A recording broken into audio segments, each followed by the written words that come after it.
உடல் கழிவுகளை வெளியேற்றுவதற்கு சித்தர்கள் சொன்ன 5 முக்கிய வழிமுறைகளை தான் இப்போ நம்ம பார்க்க போறோம். கழிவுகளின் தேக்கம் தாங்க நோய். அந்த நோயை உடல்ல இருந்து வெளியேற்றுவதற்கு நம்ம தினம்தோறும் செய்ய தவறிய விஷயங்கள். ஸோ இதையே நம்ம ரெகுலரா செஞ்சுட்டு வரும்போது உடல்ல இருக்கக்கூடிய கழிவுகள் எல்லாமே நமக்கு வெளியேறும். ஆரோக்கியம் ஒவ்வொருத்தருக்குமே ரொம்ப முக்கியம். அப்போ இந்த கழிவுகளை நீக்கம் செய்வதன் மூலயமாக உடல்ல என்னென்ன நன்மைகள் நடக்குது அப்படின்னா, உங்களுக்கு ரத்தம் சுத்திகரிக்கப்படுது. இது ஃபர்ஸ்ட் பாயிண்ட்டுங்க. ரத்தம் சுத்திகரிக்கப்படுது.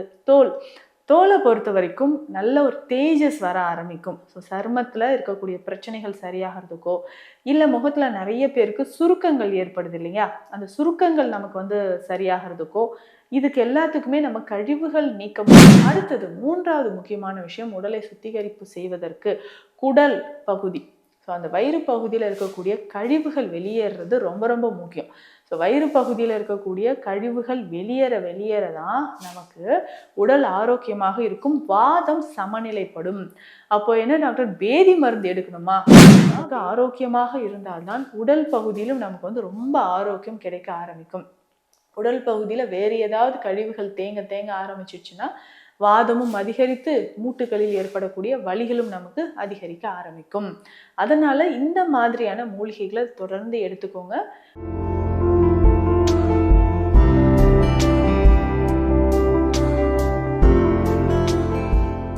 வணக்கம், நான் டாக்டர் நித்யா, சித்த மருத்துவர்.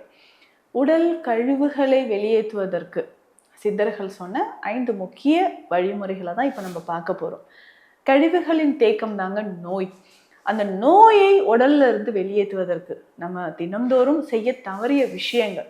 ஸோ இதையே நம்ம ரெகுலரா செஞ்சுட்டு வரும்போது உடல்ல இருக்கக்கூடிய கழிவுகள் எல்லாமே நமக்கு வெளியேற ஆரம்பிச்சிருங்க. இது ரொம்ப முக்கியம்.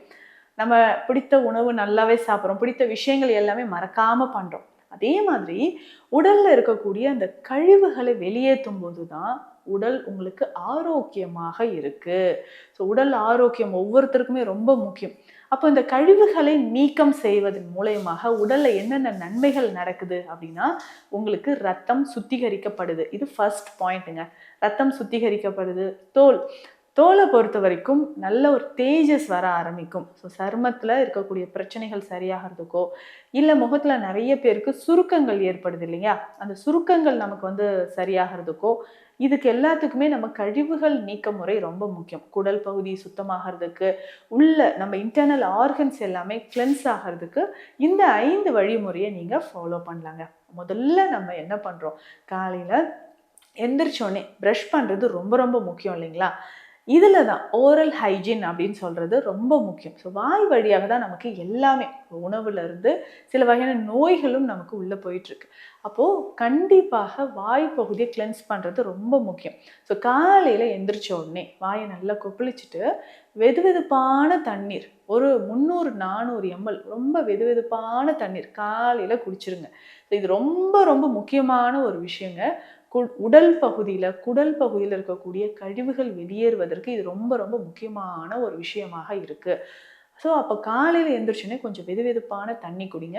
உடல் முழுவதுமே நமக்கு கிளென்ஸ் ஆக ஆரம்பிக்கும். ஸோ ரொம்ப மைல்டாக வெதுவெதுப்பான தண்ணீர் குடிக்கிறது ரொம்ப நல்லது. அதே மாதிரி மறக்காமல் காலை இரவு 2 வேளையும் ப்ரஷ் பண்ணுங்க.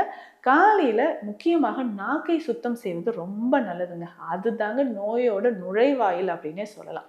மறக்காம தினம்தோறும் நாக்கை கிளீன் பண்ணிக்கோங்க. அப்படி பண்ணா மட்டும்தான் உடல்ல பாதி நோய் கிருமிகள் நம்ம உடலை விட்டு போகும். 2வது முக்கியமான ஒரு விஷயம் என்னன்னா குளித்தல். ஸோ குளித்தல் அப்படின்னு சொல்லும்போது, ஆமா நாங்கள் டெய்லி தானே குளிக்கிறோம் அப்படின்னு சொல்லும்போது 3 தாதுக்களும் நமக்கு சமநிலைப்படுது. அதுல முக்கியமாக வாரம் 2 முறை எண்ணெய் குளியல் எடுப்பது சாதாரண விஷயம் கிடையாது. நம்மளுடைய சருமம், தோல் பகுதியில் இருக்கக்கூடிய பிரச்சனைகள், தசைகள், நரம்புகள், எலும்புகள், உடல் முழுவதும் 7 தாதுக்களிலும் இருக்கக்கூடிய கழிவுகள் நீக்கப்பட்டு பலம் பெறுவதற்கு நமக்கு குளியல் முறை ரொம்ப ரொம்ப அவசியம். அப்போ நல்ல ஒரு குளியல் முறை, வாரம் 2 முறை எண்ணெய் குளியல் எடுத்துக்கோங்க. இதுல தோல் சம்பந்தப்பட்ட பிரச்சனைகள் இருக்கிறவங்க தவறாமல் பஞ்சகல்ப குளியல் பொடியை பயன்படுத்துங்க. நம்ம உடல்ல பஞ்சகல்ப குளியல் பொடின்றதே ஒரு பிணி அணுகா விதியில முக்கியமான ஒரு விஷயம். எந்த வகை நோயுமே எந்த காலத்திலுமே எந்த சூழ்நிலையுமே நமக்கு வராமல் இருப்பதற்கு இந்த பிணி அணுகா விதியை நம்ம வந்து பயன்படுத்தும் போது இந்த பஞ்சகல்ப குளியல் பொடியை கண்டிப்பா நீங்க ஃபாலோ பண்ணி தாங்க ஆகணும். இது ஒரு முக்கியமான ஒரு விஷயம். அடுத்தது 3வது முக்கியமான விஷயம், உடலை சுத்திகரிப்பு செய்வதற்கு குடல் பகுதி, ஸோ அந்த வயிறு பகுதியில் இருக்கக்கூடிய கழிவுகள் வெளியேறது ரொம்ப ரொம்ப முக்கியம். ஸோ வயிறு பகுதியில் இருக்கக்கூடிய கழிவுகள் வெளியேற தான் நமக்கு உடல் ஆரோக்கியமாக இருக்கும், வாதம் சமநிலைப்படும். அப்போ என்ன டாக்டர் பேதி மருந்து எடுக்கணுமா அப்படின்னா, பேதி மருந்து இல்லை, நம்ம குடல் பகுதியை சுத்தமாக வைக்க மலச்சிக்கல் இல்லாமல் பார்த்துக்கொள்வது ரொம்ப ரொம்ப முக்கியமான ஒரு விஷயம். இப்போ மலச்சிக்கல் இல்லாமல் நீங்கள் பார்த்துக்கணும் அப்படின்னா சில வகையான மூலிகைகளை நம்ம எடுத்துக்கணும். தாண்டிக்காய் தினம்தோறும் பயன்படுத்தலாம், நெல்லிக்காய், நிலாவாரை, கடுக்காய், கற்றாழை, இந்த மாதிரி மூலிகைகளை தினம்தோறும் எடுக்கும்பொழுது குடல் பகுதி நமக்கு சுத்தமாக ஆரம்பிக்கும். இதுதான் ரொம்ப முக்கியம். குடல் நமக்கு ஆரோக்கியமாக இருந்தால்தான் உடல் பகுதியிலும் நமக்கு வந்து ரொம்ப ஆரோக்கியம் கிடைக்க ஆரம்பிக்கும். உடல் பகுதியில வேறு ஏதாவது கழிவுகள் தேங்க ஆரம்பிச்சிச்சுன்னா வாதமும் அதிகரித்து மூட்டுகளில் ஏற்படக்கூடிய வலிகளும் நமக்கு அதிகரிக்க ஆரம்பிக்கும்.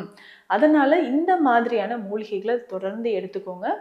கண்டிப்பாக வருடம் 2 முறையாவது பேதி மருந்து எடுக்கிறது ரொம்ப முக்கியம். ஸோ அப்படி எடுக்கும்போது தான் வாதம் சமநிலையிலப்படும். இது ஒரு பெஸ்ட் டீடாக்ஸ் மெத்தட் அப்படின்னே சொல்லலாங்க.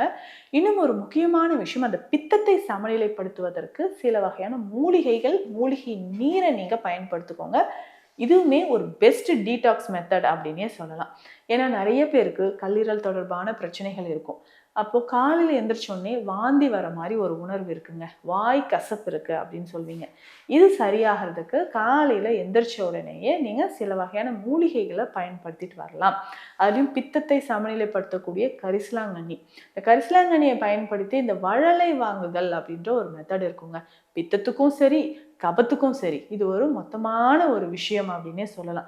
அப்போ பித்தமும் சரி கபமும் சரி நம்ம உடலை விட்டு வெளியேறுவதற்கு இந்த வழலை வாங்குதல் மெத்தடை நம்ம ஃபாலோ பண்ணிக்கலாம். ஸோ கரிசாலை பொடியை எடுத்து அண்ணாக்கில் உள்நாக்கில் நம்ம கட்டை விரலால் வைத்து லைட்டாக தேய்க்கணும்.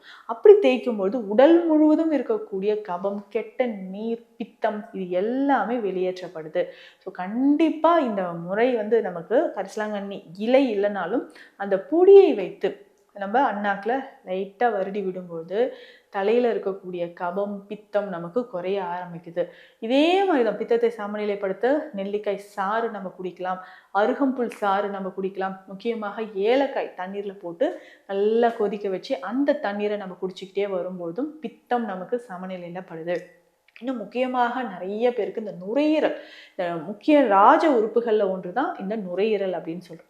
நுரையீரல் கழிவுகள் வெளியேறுவதற்கும் இதே மெத்தடை நம்ம ஃபாலோ பண்ணிட்டு வரலாம். இதில் முக்கியமாக நம்ம பார்க்கக்கூடிய சிற்றரத்தை மூலிகையை ஒரு சிட்டிகை அளவு இல்லைன்னா 2 சிட்டிகை அளவு தேனில் கலந்து தினந்தோறும் நம்ம பயன்படுத்தும் போது நுரையீரலில் இருக்கக்கூடிய கழிவும் நமக்கு வெளியேற ஆரம்பிக்குது. அப்போ உடல் மொற்றமும் இருக்கக்கூடிய கழிவுகள் வெளியேறணும்னா இந்த 5 முறைகளை நீங்கள் ஃபாலோ பண்ணுங்க. அதாவது இதை டெய்லி ரெகுலராக நம்ம யூஸ் பண்ணிக்கிட்டே வரலாம். அதே மாதிரி இந்த வாதம் சமநிலைப்படுத்த பேதி மருந்து மற்றும் வருடத்திற்கு 2 முறை நம்ம ஃபாலோ பண்ணிக்கிட்டே வரலாம். ஸோ இப்படி ஒரு 30 நாட்களாவது நம்ம செஞ்சோம்னா அடுத்து ஒரு 6 மாதத்துக்கு உடலில் நோயே வராமல் நம்ம உடல் முழுவதுமே கிளென்ஸ் பண்ண மாதிரி ஆயிடுங்க. மேலும் இது தொடர்பான மருத்துவ ஆலோசனைகளுக்கு ஸ்க்ரீனில் இருக்கிற நம்பருக்கு கான்டாக்ட் பண்ணுங்க. நன்றி.